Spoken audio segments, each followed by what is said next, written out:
Hey guys, this is Danks87. Today I'm going to be showing you how to do slow motion, aka bullet time. This will give your players the ability to slow down time. As you can see, there's some platforms moving rather quickly behind me. When I activate my bullet time, everything slows down. And as soon as I let go of bullet time, the speed will speed back up.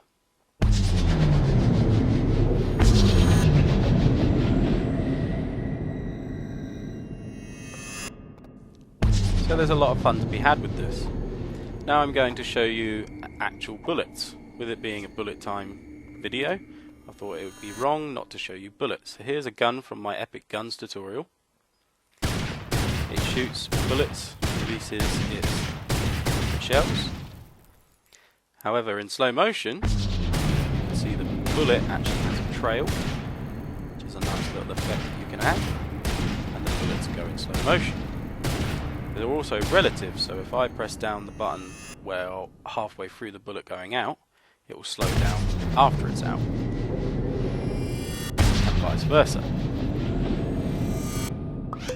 Okay, so for this you're going to need a tag sensor, NOT gate, game camera, anti-gravity tweaker, gameplay tweaker, timer, global audio tweaker, controllinator, and a broadcast microchip. Okay, so we're going to start out by giving the player the ability. I always put my broadcast microchip on a piece of sticker panel that is made completely invisible, but you can do it however you want. So we'll go ahead and put down our broadcast microchip. We want to set this to all in range, infinite range, and all the layers.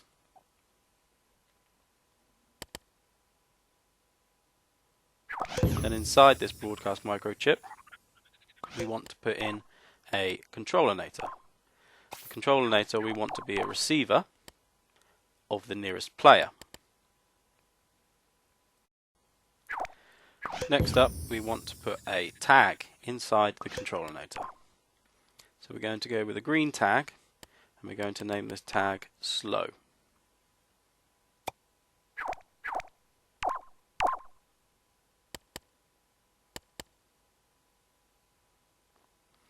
Then we are going to add a timer.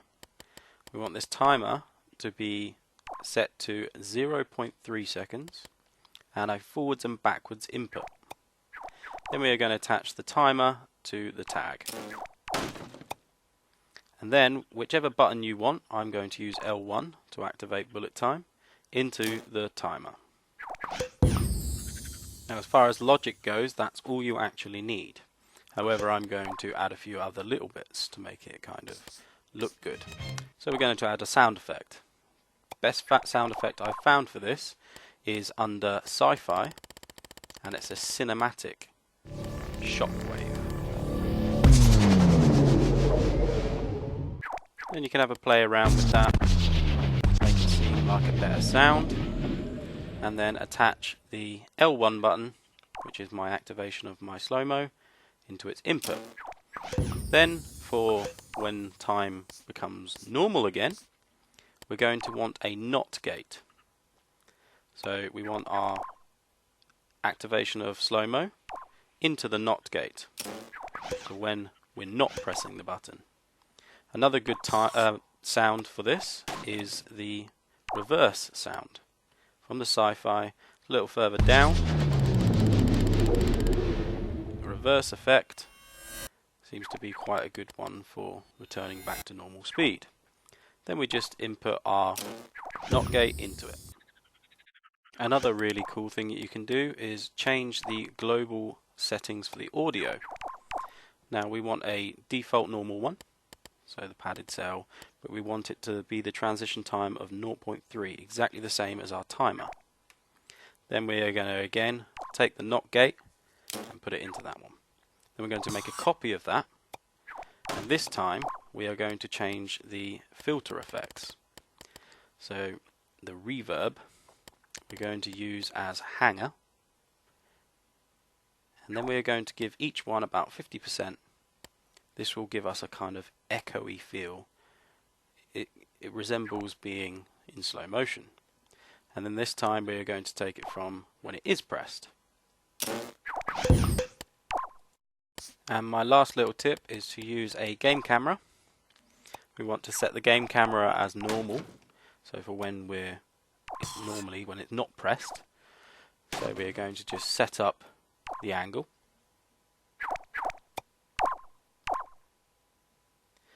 This is a kind of appropriate normal angle, and we're going to leave everything else normal.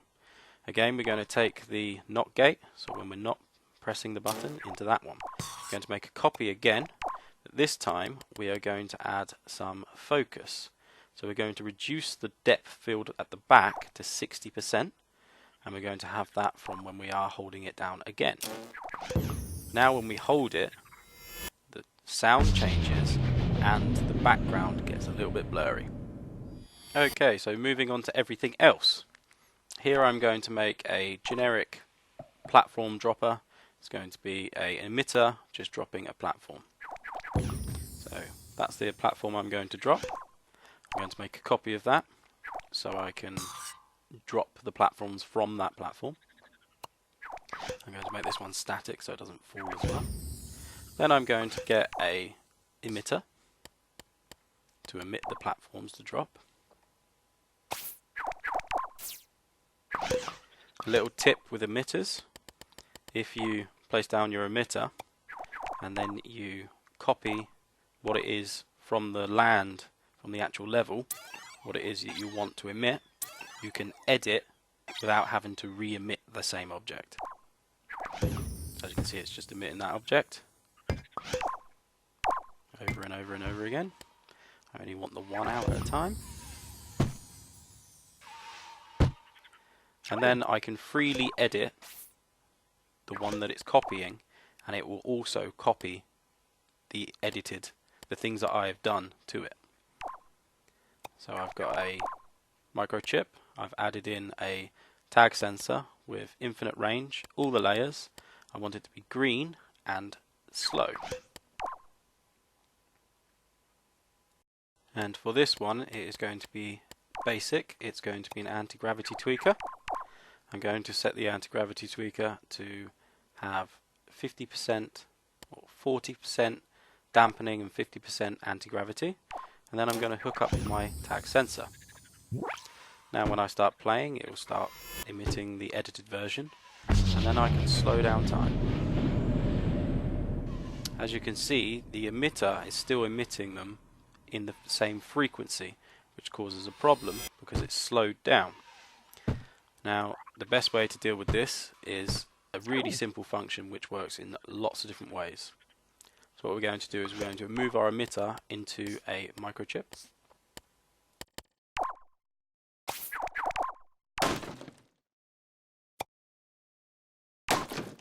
And inside this microchip, we will want another version of this, the tag sensor. So it's got the unlimited range, all the layers, and its tagged label is slow.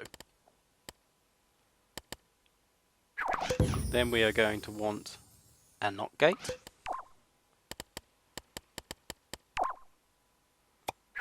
And we are going to want to put the tag sensor into the input of the NOT gate. Then we need to edit the emitter. We want its input action to be speed scale. We also want to make the lifetime of the emitted object a little bit longer than 5 seconds. Go with around 30 seconds for the drop that I've got, but yours may be different. Then we are going to add 2 microchips. They will both contain a battery.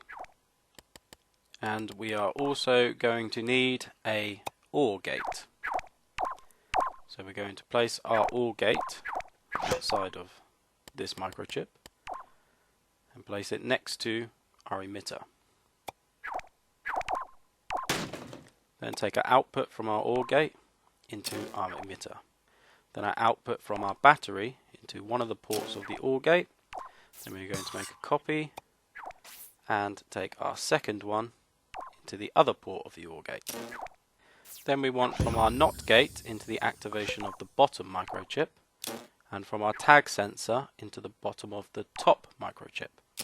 Then we're going to change the value of the top battery to 30%. This will slow down the frequency of how often the emitted object is actually emitted. So in slow motion it's emitted 30% less. Okay, so moving on to bullets. I've got an emitter emitting a very basic sticker panel, which I'm representing as a bullet. You can see it's emitting it. Then I'm going to place a microchip onto our bullet. And inside this microchip, we want the once only. We'll have it emitted every 5 seconds. And a lifetime of around 30 seconds again.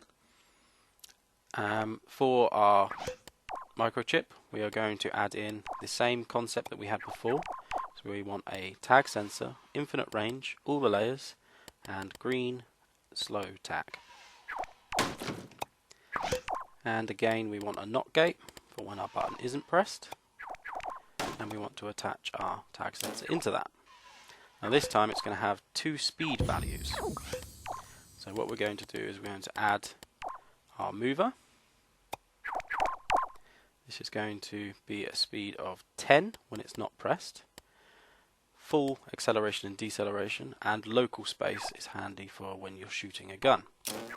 And then from the NOT gate into that, then I'm going to make a copy, but this time I want it to move to around 2 when it is pressed. Then simply hook up your tag sensor. Now when it fires, I have it on static, turn it into a dynamic object. Now when it's fired, it will fire off. As you can see, it starts firing from the emitter as well. Now when I use my bullet time, it will change from using the 10 movement speed to the 2 movement speed, and then vice versa when I let go.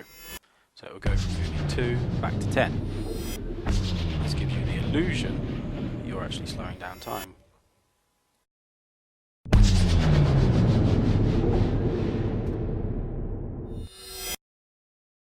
Even with most scenery, you can use the exact same method. Here I have a general motorboat, and it's turning a cog. So I'm going to place down a microchip, and I'm going to add in our tag sensor with infinite range, infinite layers, green and slow.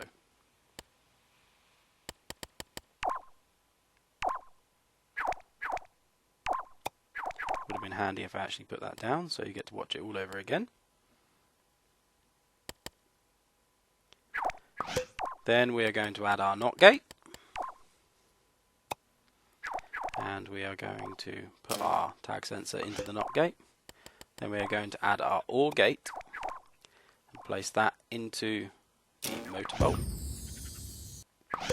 Then we are going to add again our 2 microchips, both with batteries in, and both batteries into one of the 2 OR gate inputs. Then the NOT gate into the activation of the bottom, the tag sensor into the activation of the top. The top one is going to be down to 30%.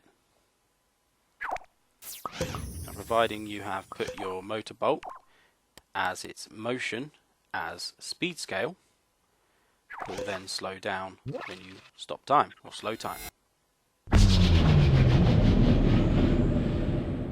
This is handy for anything that you want to put in the background that you also want to slow down. The exact same microchip can be used for pistons as well, providing you have set it again to speed scale.